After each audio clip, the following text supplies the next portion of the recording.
그 다음에 한이가 마지막 읽어줄래요? 어제도 오늘도 좋아요 하나 한발 제겨 디딜 것조차 없다. 이름에 눈 감아 생각해 볼밖에 겨울을 강철로 든 무지개인가 보다. 우리가 많이 보던 뭐 그 작품 맞죠, 그렇죠? 그러니까 절정은 뭐 클라이막스라는 이 절정은 이제 극한의 상황인 거예요. 그러니까 절정이라고 하면 가장 최고치예요, 그렇죠? 그럼 우리가 생각하기로 절정하면 좋은 것만 생각하는데 아닐 수도 있어요. 극한의 상황. 우리가 일제강점기에 주권을 상실했는데 어떤 자들은 그 주권의 상실에 아랑곳하지 않고 주권이 상실되든 말든 나만 잘 먹고 잘 살면 되지. 또 한 부류는 이렇게 자신의 목숨, 모든 집안의 명운을 다 걸고 불이익밖에 없는 그 일을 이렇게 몸담은 분들도 계셔요, 그렇죠? 이육사님은 퇴계이황 선생님의 후손이고, 그 다음에 이제 들어봤겠지만 이육사라는 이름도 죄수번호지, 그치? 이육사. 오영재가 계셨는데 오영재가 전부 다 독립운동가 출신이고, 그 다음에 유명한 일화도 많아요, 그렇죠? 책방에 안동에서 살고 계시고, 안동이 이제 우리 아까 퇴계이황 선생님 후손이라고 했잖아요. 뼈대 있는 집안이잖아.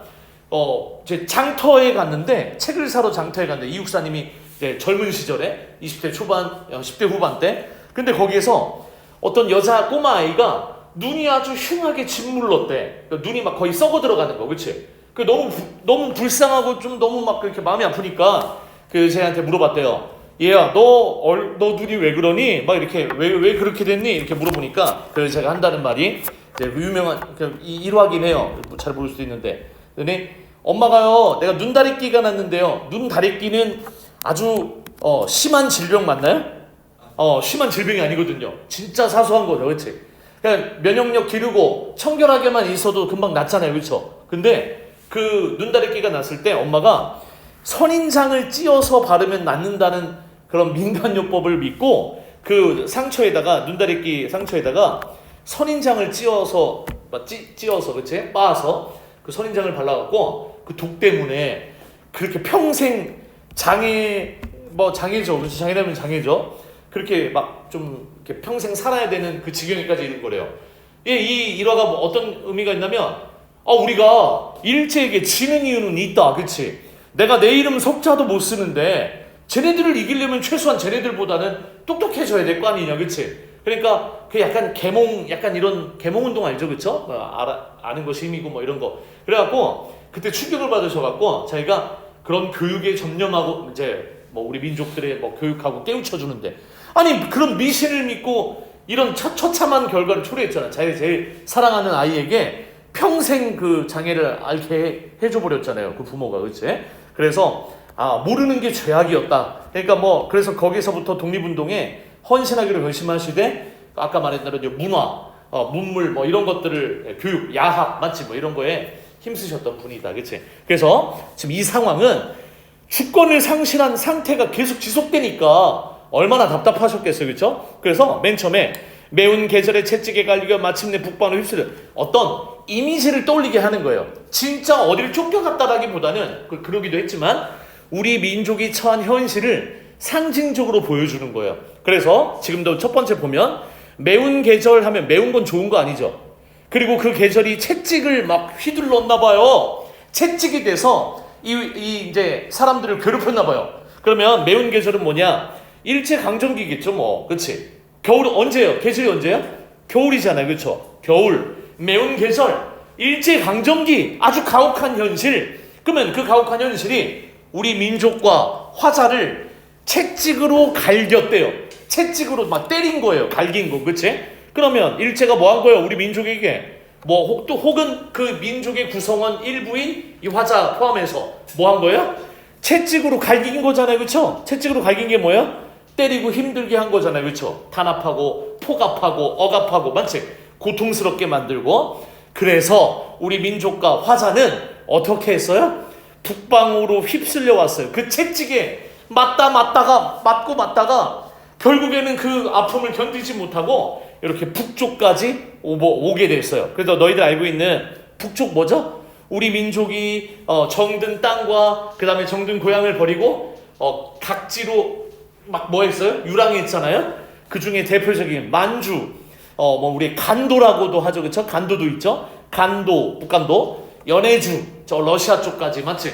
그러니까 우리 민족이 북쪽으로 휩쓸려 나갔다. 우리 민족이 북쪽으로 그냥 뭐 했다? 야반도주, 야반 아니죠, 그렇죠? 몰래 도망쳐야만 했던 거야. 유이민의 삶, 유랑민의 삶을 살았다. 그래서 여기 보면 수평적인 극한점 이런 얘기를 했지. 절정이니까 키워드는 나중에 모의고사에서 당연히 많이 다루게 되고, 그 다음에 선지에서도 많이 보일 텐데, 수평적인 한계점. 수직 말고 수평, 그렇지? 그러니까 수평적으로 수직적으로 이제 갈 때까지 갔어. 더 이상 물러설 곳이 없을 때까지 극한의 지점까지 몰렸어. 그 중에 하나가 남쪽 말고요, 북쪽으로 갔고요. 그 다음에 밑에 아래쪽이 아니라 위쪽으로 올라갔어요. 그게 고원이에요. 그래서 일단 첫 번째, 이 절정의 첫 번째 극한점, 수평적인 공간으로서의 극한점. 실제 우리 민족이 북쪽으로 유랑했던 그 사실을 떠올리게 하는 거지. 북쪽으로 가서 북쪽으로 떠밀려서, 그치? 남쪽 전라도 가시네 뭐 이런 작품들 보면 밑에 저기 해남 지역에서 땅끝마을이잖아. 전라도 지역에서 살던 사람들이 갑자기 여기 만주, 연해주, 간도까지 올라온 거야. 백범 김구 선생님도 젊었을 시절에 만주까지 가서 거기서 터 잡고 살시다가, 맞지? 그 일본 놈들 때려 죽여서 재판 가고 막 그랬는데 다 만주, 연해주, 간도, 그치? 자, 그때 하늘도 그만 지쳐 끝난 고원. 자, 밑에 이제 두 번째 수직적인 극한점이 나와요. 고원이야 이번에는, 그치? 상징적인 거야, 그치? 진짜 아까 우리가 만주, 연해주 얘기를 하긴 했지만 진짜 뭐 어디 물리적으로 어디를 갔다 이렇게 해석은 안 해도 돼요. 다만 우리 민족이 이 일제의 포갑 앞에 더 이상 밀려갈 수 없을 정도까지 밀려왔다. 더 이상 물러설 수도 없고 더 이상 이제 피할 곳도 없는 거예요. 극한이라고 해 그걸, 그치? 우리 민족이 현재 처한 상황인 거야. 그래, 밑에 고원, 하늘도 지쳐 그만 끝난 그 꼭대기, 그 고원까지 이제 이 화자와 우리 민족이 이제 몰려왔어요. 그러니까 밀려왔어요. 그 채찍에 갈겨서, 맞지? 막 맞고 제발 그만 좀 때리세요 하면서 왔어요. 자, 근데 고원까지 왔는데 수직적으로나 수평적으로나 더 이상 물러설 수 없는 극한점까지 왔던 이때의 상황이 일제강점기의 전성기인 거야, 그렇지? 일제강점기가 아주 극에 달했을 때, 자, 우리의 상황은, 이 화자의 상황은 서리빨이 칼날진. 자, 서리빨하고 칼날진의 딱 느낌, 이미지 떠올려 보세요. 서리빨, 서리가 막 내리는 거예요. 눈 얼음같 알갱이같이 우박은 아니고 눈도 아닌 그 중간 정도, 그치? 그러니까 서리빨은 주로 뭐 할 때 쓰냐면 서리빨같이, 그분의 이순신 장군의 호령은 마치 서리빨 같았다. 아주 매서운 거, 그치? 아주 막 차갑고 혹독한 거, 이런 게 서리빨이에요. 그러니까 칼날은 너희들이 더 잘 알잖아. 날카롭잖아요, 그렇죠? 그러니까 여기는 아주 생존의 극한. 내가 지금 처해 있는, 화자가 우리 민족이 처해 있는 지금의 상황이 얼마나 극한의 그 시간이고 극한의 어떤 상황인지를 보여주는 부분. 서리빨 칼날진 그 위에 섰어. 아주 비장한 각오로 이제는 죽을 수밖에 없어. 이 비장함으로 이 마지막에 이제 서 있는 거야. 그 고원 끝에, 그 다음에 그 북쪽 끝에 더 이상 물러설 수도 없고 올라갈 수도 없는, 이제는 결정을 해야 될 때가 왔어. 그렇지? 어떤 결정? 타협하느냐, 협력하느냐, 아니면 끝까지 저항하느냐. 목숨을 걸고 저항하느냐, 목숨은 살고 이제 밑에 양심을 파느냐. 그렇지? 그래서 밑에 어디다 무릎을 꿇어야 하나, 여기 부분이 그런 내적 갈등인 거예요. 무릎을 꿇는 건 뭐죠? 무릎을 꿇는 건 항복한다는 거, 투항한다는 거지. 그렇지? 그러니까 여기에 무릎을 꿇어야 한다는 거는 일제에 협력한다라고 주로 내신에서는 이렇게 많이 하죠. 일제에 협력하느냐, 무릎을 꿇는 건 투항이죠. 항복이죠, 그렇죠? 투항, 나 더 이상 싸우지 않겠어. 이제 협력할게. 모든 걸 다 너가 원하는 대로 해줄게. 이런 의미잖아요, 그렇죠? 그러니까 일제에 협력하는 거거든요. 그러니까 여기 쌤이 뭐라 쓴다면, 우리 수능에서는 주로 모의고사나 수능은 이제 조금 이제 객관적이거나 좀 이렇게 중립적이거든요. 구원을 비는 행위, 그러니까 이 무릎을 꿇고 신에게 빌잖아요, 그렇죠? 프레이라고 하죠, 그렇지? 그런 비는 행위로도 해석을 할, 그게 모의고사예요. 그러니까 주로 일반적으로는 무릎을 꿇고 뭔가를 빌고 원할 때, 그렇지? 절대자에게, 그렇지? 근데 이것도 가능은 하다. 무릎을 꿇어서 항복을 하는 거, 그렇지? 그러니까 두 가지를 다 해석하면 됩니다, 그렇죠? 그리고 내신에서는 요거를 이제 얘기를 해주거나 확실하게 이제 선을 그어 주시겠지, 그치? 그걸 또 틀리게 하면 안 되니까. 그러니까 이게 뭐 얘는 맞고 얘는 틀리게 했다, 얘는 맞고 얘는 틀리게 했다 할 수가 없죠. 무조건 이의제기인데, 그치? 근데 모의고사 수능에서는 주로 구원을 비는 행위. 그러면 밑에 어디다 무릎을 꿇으면 빌 수도 없어. 구원을 빌어야 돼. 우리 민족이 제발 이 극한의 상황에서 나올 수 있게 도와주십시오 라고 기도를 해야 하나? 근데 기도를 하기도 지금 너무 힘든 상황. 한 발 제겨 디딜 곳조차 없다. 이 제겨가 움직이는 거예요. 그러면 한 발이라도 이렇게 뒤로 움직여서 조금이라도 공간 확보를 하거나 아주 1mm라도 순간이라도 좀 피하고 싶은데 그럴 수가 없는 거죠. 그래서 요거를 뭐라고 이제 해석을 해본다면 그 구원을 빌 수조차 없는 상황이다. 한마디로 무릎을 꿇을 수 있는 상황도 아니더라. 그러면 한 발 제겨 디딜 곳조차 없다. 한 발을 움직여서 그 단 한 발자국도 움직일 수가 없다. 이런 뜻. 그러면 아주 극한의 상황. 이게 바로 절정이다. 그렇지? 이제 어떡하란 말이냐?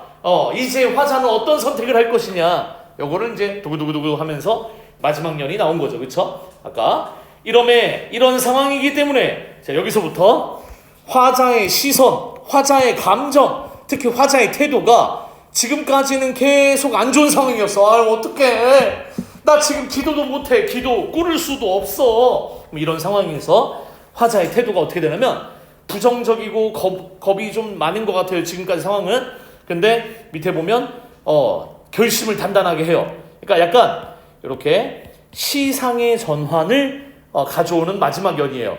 인식의 전환해도 맞아요. 그렇죠? 뭐냐면 이 모든 것을 그냥 담담하게 받아들여서 반드시 극복하겠다라는 의지를 보여요. 준수 괜찮냐? 네, 준수 이거 줬어요 그때 쌤이? 네. 그래서 여기 찍고 있어요. 그래서 이런 상황이지만 눈 감아 생각해 볼 밖에 눈 감고 생각을 했대. 초국하고자 하는 의지를 보였대. 겨울은 강철로 된 무지개인가 보다 라는 생각을 했대. 눈 감고. 그럼 마지막 이거 대표적인 무슨 법이죠? 겨울은 강철로 된 무지개인가 보다. 야, 무지개가 무슨 강철로 돼 있어. 비상식적이 말도 안 되죠. 그쵸? 그래서 우리가 흔히 말하는 역설법이에요. 대표적인 역설법이죠. 그쵸? 패러독스. 비상식적이죠. 절정이거든. 7번 맞지? 성탄제 다음에. 그래서 이게 뭐냐? 겨울은 지금 일제강점기예요. 그쵸? 아주 매우 안 좋은 상황이에요. 절망의 상황이에요. 아주 매우 부정적인 상황이에요. 그쵸? 여기에 무지개라고 하면 당연히 좋은 거죠. 엄청난 긍정이죠. 그쵸? 무지개는 언제 뜨죠? 주로 언제 볼 수 있다? 세찬 폭우가 지난 그 다음에. 그치? 그러니까 무지개는 어떤 고통과 시련이 지난 후에 뜨는 마주하는 아주 상서롭고 아주 길조예요. 좋은 징조예요. 그렇죠? 긍정이에요. 그러면은 일제 강점기가 무지개다 하는 것 자체가 말이 안 되잖아요. 그럼 일제 친일파들이 일제 그 식민지를 찬양하는 그런 뜻인가? 그런 건 아니고요. 겨울은 강철로 된 여기 포인트가 여기 강철이에요. 그렇죠? 무지개는 무지개지만 강철로 돼 있더라. 아주 단단한 무지개. 그럼 뭔 소리냐 했더니 표면적으로는 말이 안 되니까 이제 끝났어요. 역설법이에요. 그래서 말이 안 돼요. 맞죠? 무지개는 어떤 물리적인 게 아니잖아요. 그렇죠? 이렇게 넣어서 만든 게 아니니까. 근데 이제 여기서 어떤 의도는 현재의 상황은 굉장히 겨울이고 절망적이지만 근데 그 무지개가 반드시 뜰 것을 믿고 있어요. 다만 그 무지개는 그냥 무지개도 아니에요. 강철로 돼서 이 고통과 시련의 끝이 결국에는 그 단단하고 오래 갈 수 있는 강철의 이미지가 뭐지? 오래 지속성. 오래 지속할 수 있다라는 그 지속성에 있어요. 그래서 현재 이 절망적인 상황은 반드시 좋은 결과를 맞이할 거다. 반드시 이겨낼 것이다. 라는 이제 화자의 다짐과 의지, 극복 의지, 이걸 보여주는 역설법인 거예요. 자, 역설법의 효과는 님은 갔지만 나는 님을 보내지 아니하였습니다. 이게 뭔 소리야? 한용우님의 님의 침묵이야. 님은 내 곁에 없지만 님은 내 조국이고 우리 민족의 독립이고 광복이에요. 근데 그 님이 없어요. 님은 갔지만 갔어. 이제 어떻게 우리 조국이 가고 우리 독립이 갔으니까 평생 식민지 해야 되나 보다. 근데 내 곁에서 제목이 뭐죠? 님의 침묵이잖아. 내 곁에서 말 없이 항상 함께 있는 거예요. 그런 믿음을 표현한 거예요. 그게 역설법이에요. 님은 갔는데 나는 안 보냈대. 뭔 개소리야. 그치? 갔다는 거야 안 갔다는 거야. 그러기 역설의 효과는 비상식적이니까 사람들이 뭐예요? 주목하게 만드는 효과가 있고 그 주목의 효과는 생각보다 파장이 크죠. 아 이런 뜻이었어? 아 겨울은 강철로 된 무지개인가 보다 뭔 개소리일까 했는데 강철로 된 무지개, 영원히 지속 가능한 무지개. 지금 현재는 겨울이지만 나중에 무지개가 뜰 것이고 그 무지개는 영원히 함께할 우리 민족에게 영원히 보여질 거야. 강철은 훼손되지 않잖아요. 그렇죠? 부식되지 않고 오래 가니까. 그렇지? 그래서 이제 결과적으로는 그 다짐과 의지를 보여줬다. 이렇게 보면 되겠죠. 그래서 대표적인 역설법이에요. 우리가 알고 있는 이육사님의 시하고 다 이제 똑같죠. 그렇죠? 이겨내겠다. 반드시 오고야 만다. 뭐 이런 거. 아까 얘기했던 이 혹시 질문 있는 거 좀 이따가 받을게요. 쉬는 시간 한번 드릴 때. 여기 하나만 더 보자. 마지막에 밑에. 아까 말한 그 황순원님의 아들, 이제 큰 아드님이신 황동규 시인, 고등학교 때 썼던 연애 편지가 이제 나중에 장성에서 대학교를 졸업하고 나서 갑자기 뜨는 바람에 진짜 시인이 됐던 이분이 만든 요 시는 시 제목이 요거예요. 나는 바퀴를 보면 굴리고 싶어진다. 이 자체만으로도 좀 약간 굉장히 특이하죠, 그렇죠? 독특하고요. 그래서 요것만 태윤이가 한번 읽어보고 1년은 태윤이가 2년은 준수가 이제 읽으면 되겠습니다. 바퀴를 보면 굴리고 싶어진다. 한번 읽어볼까요? 나는 바퀴를 보면 굴리고 싶어진다. 들어보는 눈살 육하에 난살 바퀴 굴러가는 바퀴도 굴리고 싶어진다. 가슴 엉덩이를 모일 때 자동차 바퀴도 굴리고 싶어진다. 그 바퀴가 그 바퀴입니다, 그렇죠? 톱니바퀴도 바퀴고요. 이제 여기서는 이제 돌아가는 거, 그렇지? 바퀴벌레 말고. 자, 준수야, 한번 마지막 이연도 읽어주시고. 속에 모든 것이 안 보이고 보인다. 같은 싶은 어린아이도 안 보이고 성사는 혜택 시절이던 앞뒤쪽이 보이고 안 보인다. 숨찬 부분이 안 보이고 보인다. 굴리고 싶어진다. 조정에 쌓인 줄 오기 전에 엎어져 있는 아주 둥그렇게 누워있는 사람들 모든 것이 떨어지기 전에 한번 다른 쪽으로. 뭐 이제 한번 읽는 건 뭐 의미가 있는데, 요거 이제 황동규 시인의 그 시들의 어떤 그 시기는 요거는 1978년도예요. 그러면 우리가 요거를 유념해 보시면 돼요. 1970년대 하면 그냥 100% 누구 대통령? 박정희 대통령이야, 무조건. 1970년대 자체가 1963년도인가부터. 그래서 이게 지금 역사 시간은 아니지만 쌤이 뭐 이제 뭐 그런 걸 지향하고 뭐 어떤 게 역점을 두고 이런 거는 뭐 선생님들의 역량이지만 이제 어느 정도 도움은 돼요. 그러니까 뭐냐면 현대시에서 특히 그치? 이렇게 5, 6, 7, 8, 9 이게 뭐냐면은 5, 6, 7, 8, 9 이게 우리나라 지금 현재 우리나라 대통령이 몇 대 대통령이죠? 아시나요? 21대 대통령이거든요. 지금 이재명 대통령이. 윤석열 대통령이 20대. 그 다음에 이제 문재인 대통령 19대 이렇게. 그럼 요거 우리나라에 5대 대통령, 6대 대통령, 5, 6, 7, 8, 9. 와, 무려 5번이나. 좀 좋아하는 친구도 많이 있긴 한데. 이제 요 대통령이 바로 누구예요? 박정희 대통령인 거죠. 그렇죠? 이게 이렇게 많이 하는 사람은 없죠.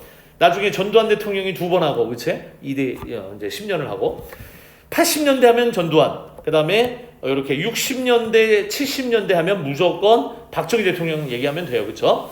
그러면 여기 이제 63년도부터 79년. 이게 70년대 작품이거든요. 그러면은 이 시기가 어떤 시기?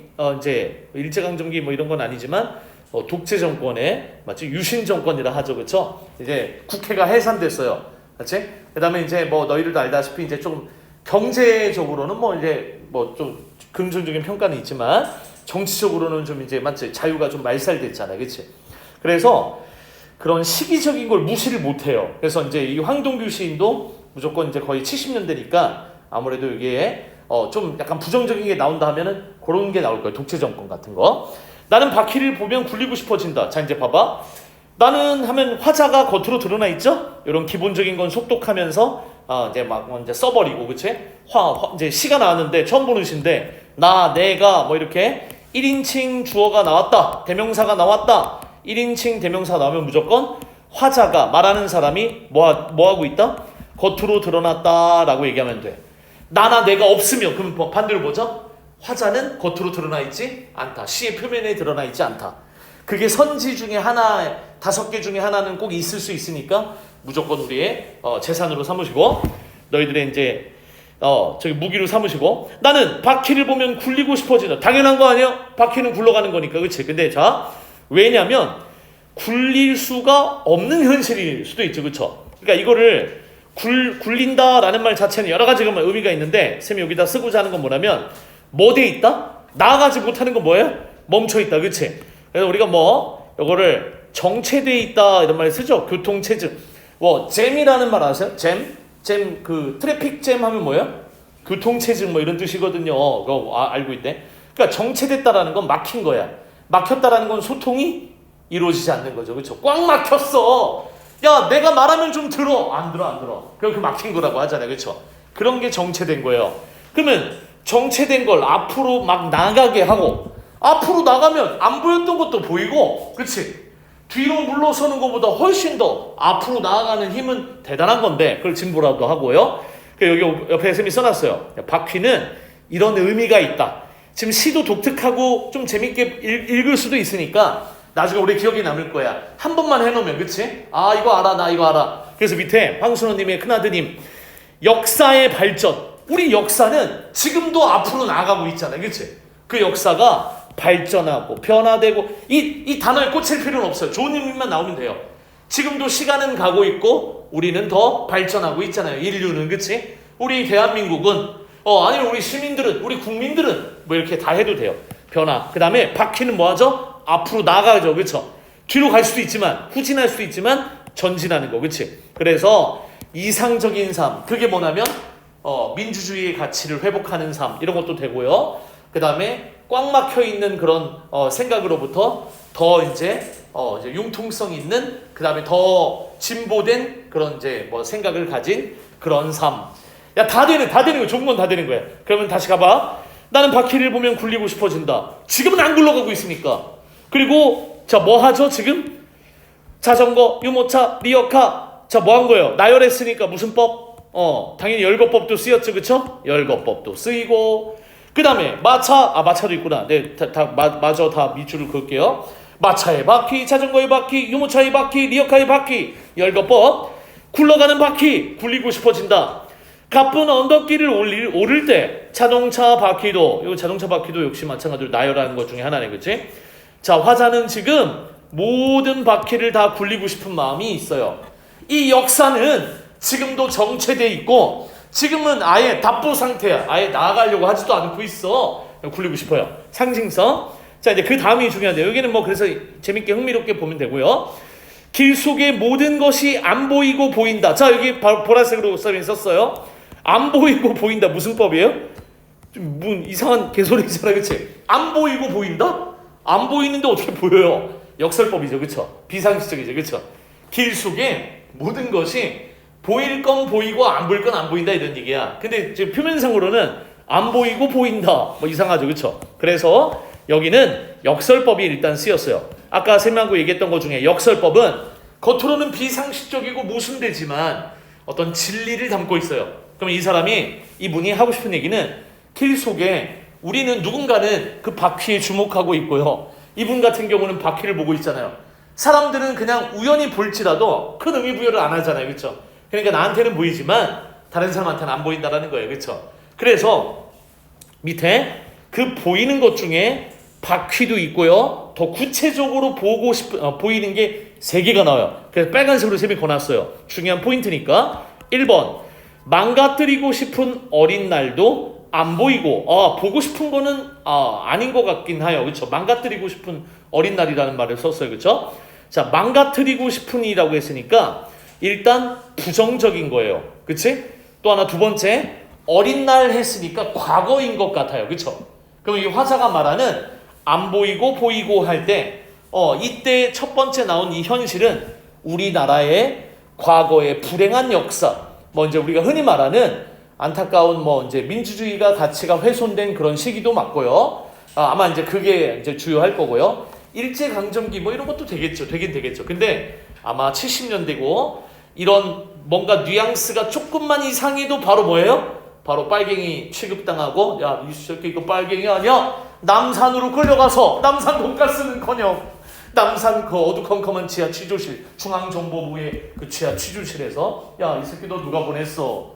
예, 이제 이렇게 뭔가 암울했던 우리 근현대사, 그치? 암울했던 그 현실을 망가뜨리고 싶은 어린 날이라고 표현한 것 같아요.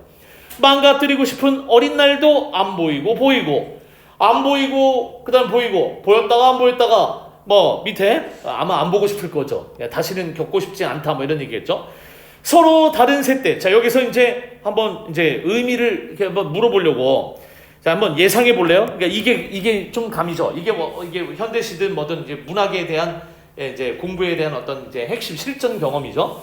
봐봐, 우리는 처음 보는 작품인데 거기에 서로 다른 세대가 지적이던 앞뒤수. 자, 일단 위에는 민주주의가 훼손된 그 군부 독재의 포갑이나 뭐 이런 거. 우리나라의 우리 대한민국의 근현대사의 아픔, 온갖 안 좋은 일은 다 역사는 1번이었고요. 2번은 뭐 같아요? 일단 우리 일단 대한민국이잖아요, 그렇죠? 산업화, 서로 다른 세대, 산업화도 있을 수는 있겠지만 요거하고는 관련은 조금 떨어져요. 서로 다른 세대가 자 지적이고 있는데 앞숲 뒤숲. 자, 혹시 물론 이거는 쉬운 일은 아니야. 당연히 많이 배워야죠. 나중에 대학생이 돼서 국문과 가거나 국어교육과 가서 알겠죠. 혹시 없어요? 짐작 가는 거 없어요? 우리 민족에게 닥친 어떤 어려움과 문제, 그런 고통의 현실 뭐 있어 그 중에? 대한민국. 맞아요. 이 서로 다른 세대는 서로 성향이 다른 새가 같이 지적이던 앞숲 뒤숲. 그러니까 지금은 분단이 돼 있잖아, 그렇지? 그래서 이 무엇을 의미할까? 요거는 우리 분단의 현실을 의미하는 거예요. 그렇게 약간 길러지는. 근데 어렵지. 이게 잘 생각 안 나죠, 그렇죠? 분단의 현실, 그렇지? 이거는 이 현실은 좋은 현실이 아니죠, 그렇죠? 우리 같은 가족이고 민족이고 심지어는 같은 형제, 자매, 남매, 같은 부모와 자식이 떨어져서 영원히 볼 수 없는 그런 상황에 이르렀잖아, 그렇지? 그런 분단의 현실과 아픔이 보이고 안 보이고. 그러니까 자기한테는 보인다는 이 확률이 높죠. 자, 마지막으로 자 이제 세 번째 3번. 자, 여기 3번 써봤어요. 순찬공화국. 야, 공화국 하면 제6공화국, 제5공화국. 6공화국이 뭐냐면 직선제 알죠? 그쵸? 이제 노태우 대통령이 이제 그토록 국민들이 염원하던 대통령을 직접 선거할 수 있게 하겠다 한 그때부터가 이제 6공화국이라 해요. 공화국의 반대말이 뭐냐면 군주제예요. 시민들이 저마다의 지분을 이제 여기다가 넣고 나라의 주인은 곧 누구다? 국민이다. 그게 공화국인 거예요, 그렇죠? 우리나라는 민주공화국 뭐 이렇게 얘기하고. 근데 이제 그건 좀 다릅니다. 저기 누구냐? 북한 조선인민민주주의공화국 그건 좀 그 공화국은 좀 의미는 다르지, 그렇지? 그러면 여기서 말하는 공화국은 순찬 앞에가 포인트가 있다 했죠. 숨이 차고 있어요. 숨이 차는 건 헐떡거리는 거예요. 숨이 왜 헐떡거리죠? 아프고 힘들고 너무 빠르게 달렸으니까, 그렇지? 아니면 급박하니까, 그렇지? 자, 그러면 뭘 의미하는 걸까? 좀 전에 우리가 봤지만 군사 정권을 얘기하는 거겠지, 그렇지? 군사 정권. 말은 공화국인데 유신 공화국이야. 한마디로 헌법을 뜯어 고쳤어. 그 대통령이 자기가 자기 군인이 대통령이 됐고 자기가 이제 스스로 대통령이 된 거죠. 쿠데타라고 하죠, 그렇지? 군부 쿠데타. 그다음 5.16 군사 정변 이렇게 불렀어요, 옛날에는. 5.6 지금도 그렇게 부르지 않나요? 5.6 7 8 9 무려 5대 대통령. 16년 동안 대통령이 자기가 모든 권력을 독점하고 있었다, 그렇지? 그래서 이 순찬공화국은 그런 군부 독재, 오랫동안 지속된 군부 독재. 이 시가 발표된 게 78년도랬지. 끝이 안 보이는 거야. 아니, 평생 대한민국은 그냥 이렇게 썩어갈 것 같아. 민주주의라는 게 보이지가 않아, 희망이. 그래서 이렇게 세 가지의 우리 대한민국의 이제 당면한 문제와 현실을 진단을 했다, 그치? 그래서 안 보이고 보인다. 그럼 어떻게 해야 돼? 이 모든 게 없어지고 긍정적인 것이 찾아오게 하려면 빨리 박쥐처럼 굴러가야 되거든. 그런 생각을 한 거예요, 그쵸? 좀 뜬금없지만 감수성이 약간 아이들이 막 즐겨 부를 것 같은 느낌도 들지만 그런 감수성으로 풀어낸 거야, 그런 아픔을. 그래서 굴리고 싶어진다. 자, 굴리고 싶어진다 하면서 지금 구르지 않는 세 가지 사물이 또 나열됐어요. 열거법으로. 자, 그 중에 첫 번째 하나 노점에 쌓여 있는 상점. 그냥 바깥에서 우리 노포 뭐 이런 말 맞지? 노상 이런 말 쓰지 그치? 길거리 상점에서 팔고 있는 쌓여 있는 귤. 자, 옹기점은 그릇 가게 같은 거야, 그치? 요즘에 그 그릇 가게에 엎어져 있는 동그란 항아리, 둥그렇게 누워 있는 사람들, 뭐 노숙인들일 수도 있고, 그러니까 둥그렇게 누워 있다는 건 추워서 이렇게, 맞지? 자, 셋의 공통점이 뭐냐면 동그래요, 그쵸? 굴러갈 수 있어요. 사람은 부르기 힘들지만, 그럼 이 세 가지는 자, 이렇게 한번 써봤어요, 쌤이. 이 답답한 부정적인 이 현실에서 아까 쌤이 뭐랬죠? 동그라니까 굴릴 수 있다고 그랬잖아요. 근데 지금 현재 안 굴러가고 있죠. 그래서 이 답답하고 이 부정적인, 뭐 쌤은 억압된이라는 말을 썼지만 누누이 말하지만 내가 원하는 걸로 바꿔도 돼요. 항상 어떤 쌤이 강조하는 걸 따라가려고는 하되, 근데 내 방법이 맞다면, 내가 이게 더 잘 된다면 굳이 고칠 필요는 없는 거예요. 조금씩 맞춰가. 해석도 마찬가지. 아주 부정적인 현실에서 정체돼 있다. 아까 얘기했죠? 멈춰 있잖아요. 멈춰 있는 무기력한 존재들. 그러면 이 사람들은 우리도 될 수 있고요. 이 귤도 우리가 될 수 있어요. 그 다음에 이 항아리도 뒤집혀져서 굴을 줄 모르고 있는 저 항아리도 우리인 거죠. 그렇죠? 사람일 수도 있고요. 이런 존재들이, 이런 무기력한 존재들이, 이런 멈춘 바퀴들이 다시 뭐 하길 바라는 마음? 다시 굴러가길 바라는 마음. 그래서 모든 것이 떨어지기 전에, 너무 늦기 전에, 이 세상 모든 것들이 다 멈춰버리기 전에, 이제 너무 늦기 전에, 그치, 의역하면 되죠? 한번 나르는 길 위로 뭐 하고 싶어진다? 굴리고 싶어진다. 그 나르는 길은 뭐죠? 굴러서 갈 수 있는 그 길, 무대를 말하는 거예요. 그러면 그게 뭐냐면 아주 이 화자가 꿈꾸는 그런 세상이겠지, 그치? 정의로운 세상, 그치? 이 정의로운, 저스티스, 정의롭다, 그 얘기한 거예요. 정의. 그 다음에 민주주의, 이 가치가 이제 회복된 세상. 그러니까 자유죠, 자유. 우리가 지금 자유가 없잖아요. 자유가 억압되고 인권이라는 게 말살됐던 시기, 그치? 그런 시기에 정의롭고 자유롭고 인권이 보장되고 민주주의의 가치가 진정 실현되는 그런 세상이 바로 이런 길이겠죠, 그렇죠? 자, 하나만 이것만 쓰고 이제 문제만 볼게요. 그리고 쉬게 해드릴게요. 반복이라는 게 있어요. 지금도 보면 가시를 보면 없는데 나시를 보면 뭐 먹고 싶어진다, 뭐 먹고 싶어진다. 쌤이 뭐 언급은 안 했지만 이렇게 오른쪽 끝에 뭐 먹고 싶어진다, 뭐 먹고 싶어진다, 뭐 먹고 이렇게 뭐뭐 바퀴 반복되는 말이 있죠, 그렇죠? 그 끝글자 끝에가 반복되면 우리가 가군이라고 했어요. 자, 그러면 이때 문제를 한번 내볼게요. 반복의 첫 번째 시어가 반복된다. 제일 작은 단위부터 한번 가볼게요. 만약에 시어가 반복된다 하면 맞아요, 틀려요? 시어가 반복, 당연히 맞죠. 싶어진다, 바퀴 맞지? 그 다음에 이제 시어는 맞았어요. 당연히 맞죠. 그 다음 밑에 뭐뭐고, 여기 아예 굴리고구나. 굴리고. 자, 시어가 하나가 아닌데 지금? 굴리고 싶어진다. 시어가 두 개 이상 모이면 뭐라 하죠? 시꾸라고 하죠. 그쵸? 여기 이제 사이시옷이 있는 겁니다. 그쵸? 식구. 근데 사이시옷 못 쓰니까 둘 다 한자니까 시꾸라고 해요. 야, 이건 당연히, 이건 기본이야. 단어가 모여서 뭐 되죠? 어구가 되거든요. 그쵸? 마디라는 뜻이야. 말의 마디. 주로 이렇게 어절이 있을 때, 그치? 자, 그러면 시어가 반복됩니다. 맞는 말. 식구가 반복되는 말, 맞는 말. 그치? 그러면 이 시어나 식구가 반복되는 것까지 왔다면 당연히 얘도 맞아요. 유사한 무슨 구조의 반복? 뭐 통사 구조의 반복. 이렇게 배웠죠. 그쵸? 심지어는 이번 클리닉 때 문제에서도 없었나? 2학년 때 있었나? 3학년 때 없었나 보네. 무조건 선지에서 많이 보는 것 중에 하나죠. 그렇죠? 유사한 통사 구조의 반복. 뭐뭐지고 뭐 싶어진다. 뭐뭐고 싶어진다. 그냥 조사나 어미만 비슷해도 유사한 통사 구조라고 해도 돼요. 이 통사는 번역하면 센텐스라고 했지? 유사한 문장 구조가 반복됩니다. 맞는 말. 뭐뭐고 뭐뭐진다. 뭐뭐고 뭐뭐진다. 심지어 이거 있죠? 여자는 약하지만 엄마는 강하다. 뭐뭐는 뭐뭐지만 뭐뭐는 뭐뭐하다. 이 프레임 자체도 통사구조의 반복이라 해도 돼요. 그 다음에 너희들 알고 있는 대꾸법이죠. 내용상으로는 대조법이죠. 그렇죠? 자, 그래서 여기까지 봤어요. 요런 거는 이제 선생님 여기 요런 요 오른쪽에 네모칸 채우는 건 다 뒤에 답 있고요. 뭐 이제 천천히 복습할 때 뭐 이런 걸로 쓰면 되죠. 그렇죠? 자, 그러면 뒤에 문제 중에서 1, 2, 3, 4까지 다 못할 테니까 그러면 1, 2번만 해보고 네, 한번 넘어가 볼까요? 1, 2번만 하고 그 다음에 쉬는 시간을 좀 갖도록 하겠습니다. 1, 2번만 해보실까요? 아닌가?